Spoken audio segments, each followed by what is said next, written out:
আসসালামু আলাইকুম রহমতুল্লাহি ওবরাকাতুহ। আলহামদুলিল্লাহি ওয়াহদা ওয়াসসালাতু ওয়াসসালামু আলা মান লা নাবিয়্যা বা'দা ওয়া আলা আলিহি ওয়া সাহবিহি ওয়া মাওয়ালা। মা উতিতুম মিন শাইইন ফামাতাউল হায়াতিদ দুনিয়া। তোমাদেরকে যা কিছু দেওয়া হয় এই সব কিছু হলো দুনিয়ার জীবনের মাতা, মানে ভোগের বস্তু, উপভোগের বস্তু। দুনিয়াতে যা কিছু দেওয়া হয়, ফামা উতিতুম মিন শাইইন, তোমাদেরকে এই জমিনে পৃথিবীতে যা দেওয়া হয়, ফামাতাউল হায়াতিদ দুনিয়া, এগুলো হলো দুনিয়ার জীবনের সামান্য কিছু উপভোগের বস্তু মাত্র। ওয়ামা ইনদাল্লাহি খায়রু ওয়া আবকা, আল্লাহ রাব্বুল আলামিনের কাছে যা আছে এটা অনেক বেশি কল্যাণকর এবং এগুলো স্থায়ী। লিল্লাযীনা আমানু ওয়া আলা রাব্বিহিম ইয়াতাওয়াক্কালুন।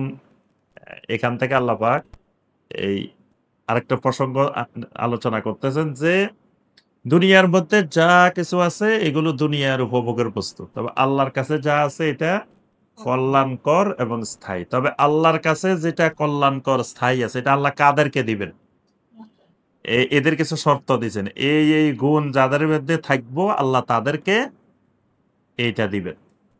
আল্লাহর কাছে যে কল্যাণ এবং স্থায়ী যে জিনিস আছে এটা এদেরকে দিবেন। তো এদের এক নম্বর গুণ কি হবে?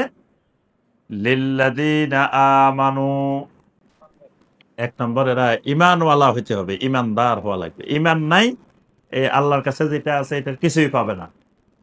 ওয়া আলা রাব্বিহিম ইয়াতাওয়াক্কালুন, দুই নম্বর গুণ হলো এরা কি করে? এদের রবের উপরে সবসময় তাওয়াক্কুল করে, ভরসা করে, আল্লাহর উপরে তাওয়াক্কুল করে। ওয়াল্লাযীনা ইয়াজতানিবুনা কাবাইরাল ইসমে, তিন নম্বর এই মানুষগুলা কবিরা গুনাহ থেকে বিরত থাকে। সুবহানাল্লাহ।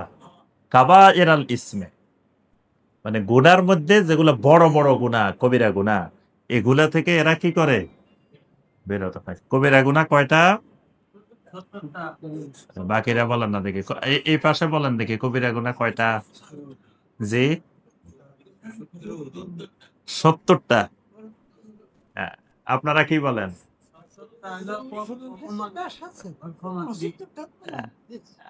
আপনারা এই যে আমরা যে ধারাবাহিক কবিরা গুনার আলোচনা করছি আমাদের এই বাড়িধারা ডিওএইচএস কনভেনশন সেন্টারে, সবাই এটা শুনছেন?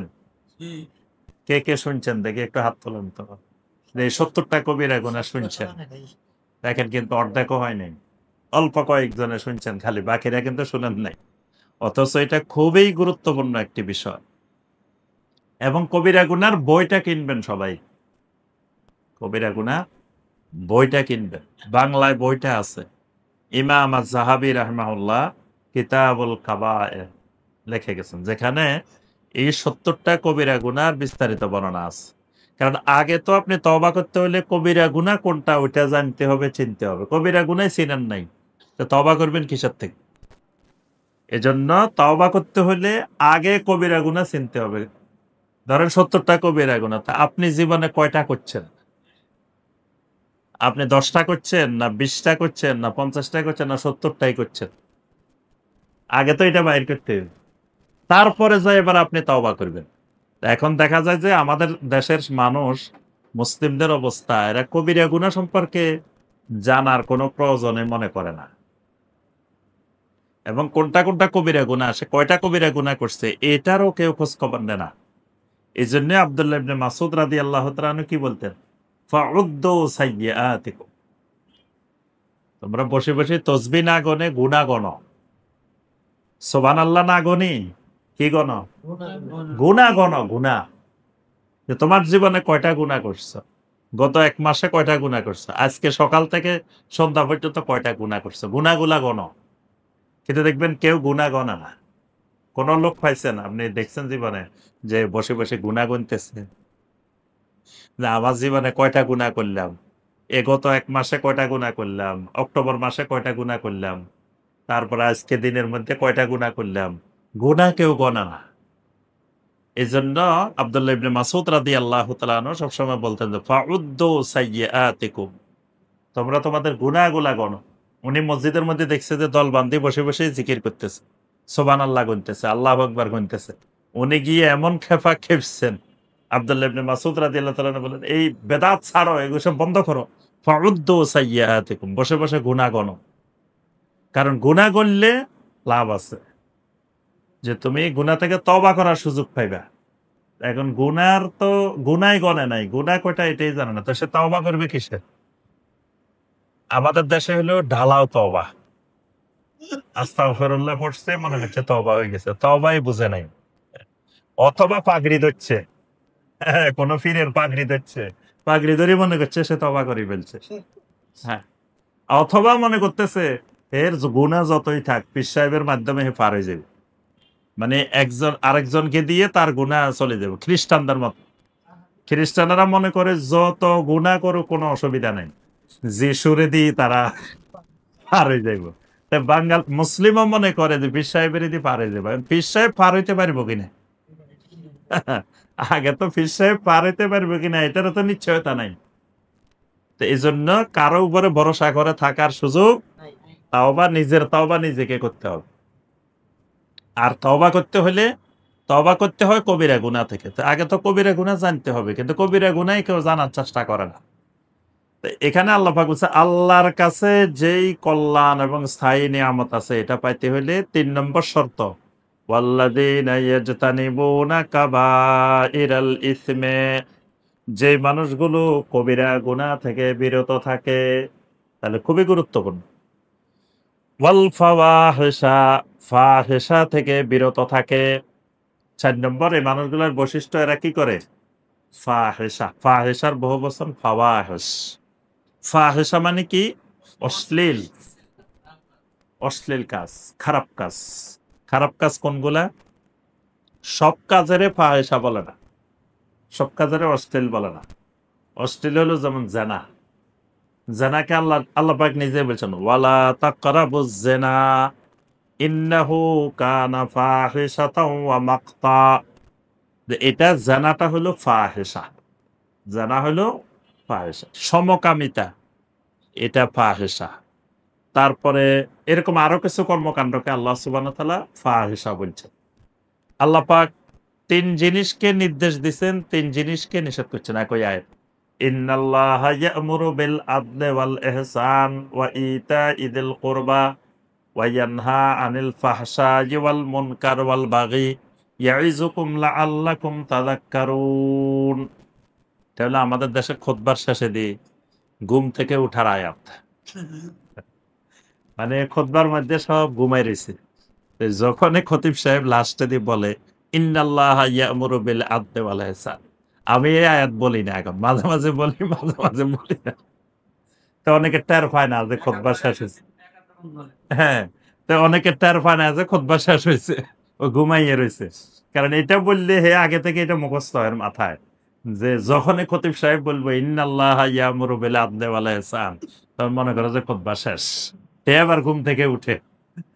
ওই দিন আমাকে কালকে এক ভাই বলতেছিল যে জুমার দিন আসলে জুমার নামাজ যে পড়ে অনেক মানুষের কিন্তু উজু ভেঙে যায়, কারণ ঘুমায়, খুতবার সময় কিন্তু ঘুমাই থাকে, পরে সে আর উজু করে না, সে উঠে কিন্তু নামাজ পড়ে, এবং এমন ঘুম, গভীর ঘুমও ঘুমায়, এর নাক ডাকিও ঘুমায়, এরকম ঘুমও ঘুমায়, কিন্তু উঠে নামাজ পড়ে ফেলতেছে।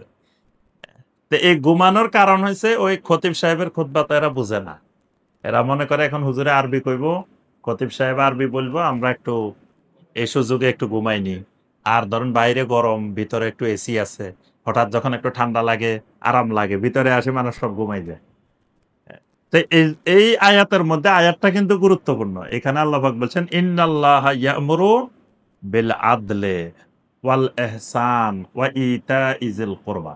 আল্লাহ পাক তোমাদেরকে নির্দেশ দিচ্ছেন আদলের, আদল মানে কি? ইনসাফ।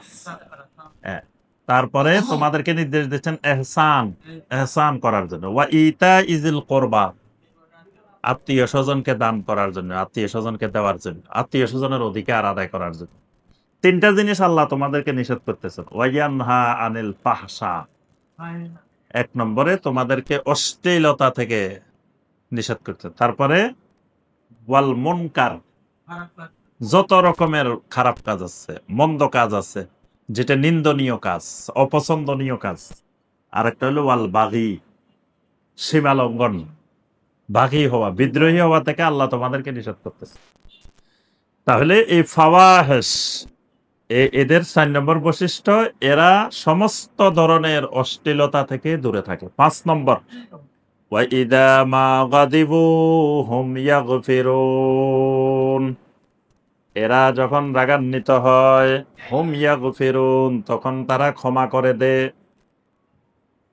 মানে এরা, এদের বৈশিষ্ট্যটা হইলো এরা মানে কোনো কিছু রাগের কারণে কারো উপরে প্রতিশোধ নেয় না, কারো উপরে অন্যায় আচরণ করে না, বরং রাগ থেমে, মানে যে কারণে রাগ করছে, যার কারণে রাগ করছে তাকে ক্ষমা করে। কারণ রাগ উঠে কখন? সে উল্টাপাল্টা করলে তো রাগ উঠে। এখন যে উল্টাপাল্টা করছে তাকে ক্ষমা করে দেয়, মানে তার উপরে রাগ প্রয়োগ করে না। যেমন নবী সাল্লাল্লাহু আলাইহি ওয়াসাল্লাম জীবনে কোনোদিন কোনো খাদেমের উপরে কোনো রাগ করেন। আনাস ইবনে মালিক রাদিয়াল্লাহু তাআলা আনহু বলেন, আমি 10 বছর আল্লাহ রাসূলের খেদমত করছি, 10 বছরে একবারও আল্লাহ রাসূল সাল্লাল্লাহু আলাইহি ওয়াসাল্লাম আমাকে বলেন নাই, আনাস তুমি এটা করো নাই কেন, তুমি এটা করছো কেন। এরকম নবী সাল্লাল্লাহু আলাইহি ওয়াসাল্লাম আমাকে রাগ করে কোনোদিন কোনো কথা বলেননি। নবী সাল্লাল্লাহু আলাইহি ওয়াসাল্লাম তার স্ত্রীদেরকেও কখনো এইভাবে বলেননি। এইটা হলো এই মানুষগুলোর বৈশিষ্ট্য। ওয়াল্লাযীনা ইসতাজাবু লিরাব্বিহিম, এরপরে গেল, আগে গেছে কয়টা? 5টা। 6 নম্বর বৈশিষ্ট্য, ওয়াল্লাযীনা ইসতাজাবু লিরাব্বিহিম, এরা এদের রবের ডাকে সবসময় সাড়া দেয়। মানে এদেরকে এদের রব ডাক দিলেই লাব্বাইক। রব কখন ডাক দে? যেমন 5 ওয়াক্ত সালাতে ডাক দিল, রব ডাক দিছে, এরা রবের ডাকে সাড়া দিছে। যেখানে রব তাদেরকে ডাকতেছে, এরা সবসময় রবের ডাকে সাড়া দিচ্ছে। ওয়া আকামুস সালাহ, এরা সালাত কায়েম করে। ওয়া আমরুহুম শুরা বাইনাহুম, আর এদের পারস্পরিক স্বার্থ সংশ্লিষ্ট কাজগুলো শুরার ভিত্তিতে করে। এই মানুষগুলার বৈশিষ্ট্য হলো এরা শুরার ভিত্তিতে, পরামর্শের ভিত্তিতে কাজ করে। এই শুরা পরামর্শ নিজের পরিবারেও যে কোনো গুরুত্বপূর্ণ কাজ করতে হলে পরামর্শ করা ভালো। আপনি একক সিদ্ধান্ত না নিয়ে স্ত্রী, ছেলে, মেয়ে সবার পরামর্শক্রমে সিদ্ধান্ত নেওয়া, এটা ওয়া আমরুহুম শুরা বাইনাহুম। বিশেষ করে আপনি কোন ঋণ করতে যাচ্ছেন, এই ঋণ একা একা নেওয়া যাবে না। কারণ আপনি ঋণ তো আপনার জন্য করতেছেন না, আপনার ফ্যামিলির জন্য করতেছেন। তো ফ্যামিলি যদি দায়ভার না নেয়, আপনি ঋণ করলেন, ঋণ পরিশোধের আগে মারা গেছেন, দায় দায়িত্ব আপনার, তারা দায় নিল না, তাহলে তো এটা হবে না। এই জন্য আগে তাদের পরামর্শ নিতে হবে যে আমি এই ঋণটা নিতে চাচ্ছি, এই ঋণ আমি তো জীবনে যতদিন পারি পরিশোধ করবো, না পারলে এটা দায় দায়িত্ব তোমাদের, তোমরা পরিশোধ করতে হবে, এদের সাথে পরামর্শ করতে হবে। এরপরে আপনার যে কোনো কাজে, সামাজিক কাজে, রাষ্ট্রীয় কাজে, যে কোনো কাজে ইমানদারের বৈশিষ্ট্য হলো ওয়া আমরুহুম শুরা বাইনাহুম। এই শুরা করবে আইন বাস্তবায়নের জন্য, আইন প্রণয়নের জন্য না, এটা মনে রাখতে হবে। পরামর্শ হবে, শুরা হবে বাস্তবায়নের জন্য, তৈরি করার জন্য না। ওয়া মিম্মা রাযাকনাহুম ইউনফিকুন, এদের বৈশিষ্ট্য হলো এদেরকে আমি যে রিজিক দিয়েছি সেখান থেকে এরা আমার রাস্তায় খরচ করে। ওয়াল্লাযীনা ইযা আসাবাহুমুল বাগয়ু হুম ইয়ানতাসিরুন, এদেরকে যখন কোনো বাগী আক্রমণ করে, অর্থাৎ কোনো ব্যক্তি বা কেউ তাদের উপরে সীমা লঙ্ঘন করল, এরা হুম ইয়ানতাসিরুন, এদের উপরে বিজয়ী হয়ে যায়। এদের উপরে বিজয়ী হয় মানে এরা এর গালি দিছে, এ গালি দেন, এই গালি দেন, তাহলে এই গালি না দিলে ফেরেশতারা তার পক্ষে ওই গালির জবাব দেয়। আবু বকর রাদিয়াল্লাহু তাআলা আনহুকে একদিন এক লোকে বিভিন্ন ধরনের খারাপ কথাবার্তা বলতেছে।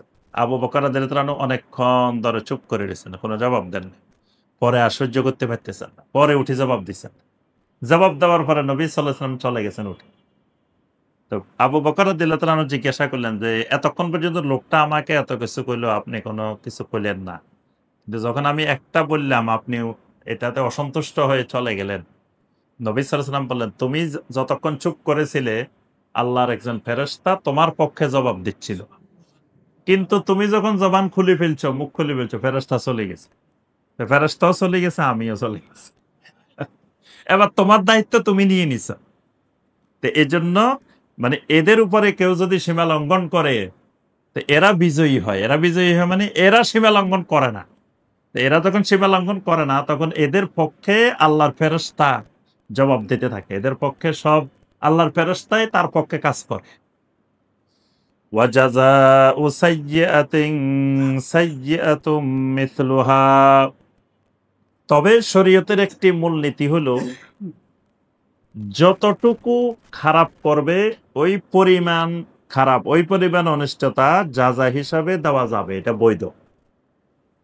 মানে আপনাকে কেউ থাপ্পড় একটা দিছে, আপনি এই একটা দিতে পারেন, এবং যে পরিমাণ যেই মানে ইয়াতে দিছে, যেই জোরে দিছে, যত জোরে দিছে অত জোরে দিতে পারবেন। সে দিছে আস্তে, আপনি দিছেন জোরে, এটা জায়েজ নাই। তবে ফামান আফা ওয়া আসলাহা ফাআজরুহু আলাল্লাহ।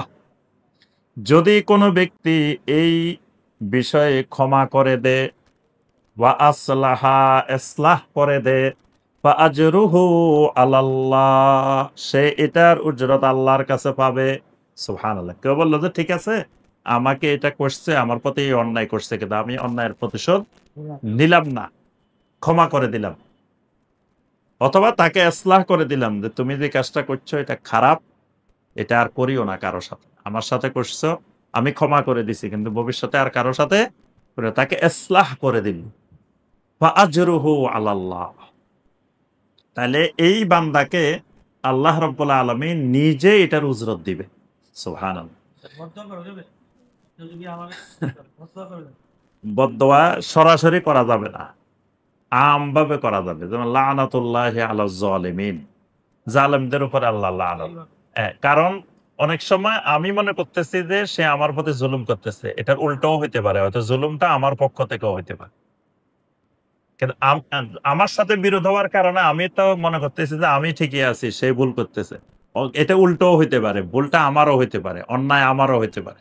তা এখন আমি তো যদি বলি জালেমের উপরে লানত, তো এটা আমি জালেম হইলে আমার উপরে আসবে, সেই জালেম হইলে তার উপরে যাবে। কিন্তু ঢালাওভাবে তাকে নাম ধরে দেওয়া যাবে না। ইন্নাহু লা ইউহিব্বুজ জালিমিন, আল্লাহ রাব্বুল আলামিন জালেমদেরকে পছন্দ করেন না। ওয়ালামান ইনতাসারা বা'দা যুলমিহি ফাউলাইকা মা আলাইহিম মিন সাবিল। কোন ব্যক্তির উপরে জুলুমের পরে যারা বিজয়ী হয়, ফাউলাইকা মা আলাইহিম মিন সাবিল, এই মানুষগুলোর কোনো রাস্তা নাই। রাস্তা নাই মানে এদের এদের উপরে কোনো মানে শাস্তি নেই বা দায়বদ্ধতা নেই। অর্থাৎ জুলুম করার পরে, জুলুমের পরে লামানিন তাছাড়া যারা তাদের উপরে বিজয়ী হবে, বিজয়ী হওয়ার পরে এদের থেকে কোনো প্রতিশোধ নেওয়া হবে না। বা উলাইকা মা আলাইহিম মিন সাবিল, এদের থেকে কোনো ধরনের প্রতিশোধ নেওয়া হবে না। এটা আল্লাহর বিধান। এজন্য যেই এলাকায় বিজয়ী হয়েছেন নবী সাল্লাল্লাহু আলাইহি ওয়াসাল্লাম, সেই এলাকায় ওদের থেকে কোনো প্রতিশোধ নেন নাই।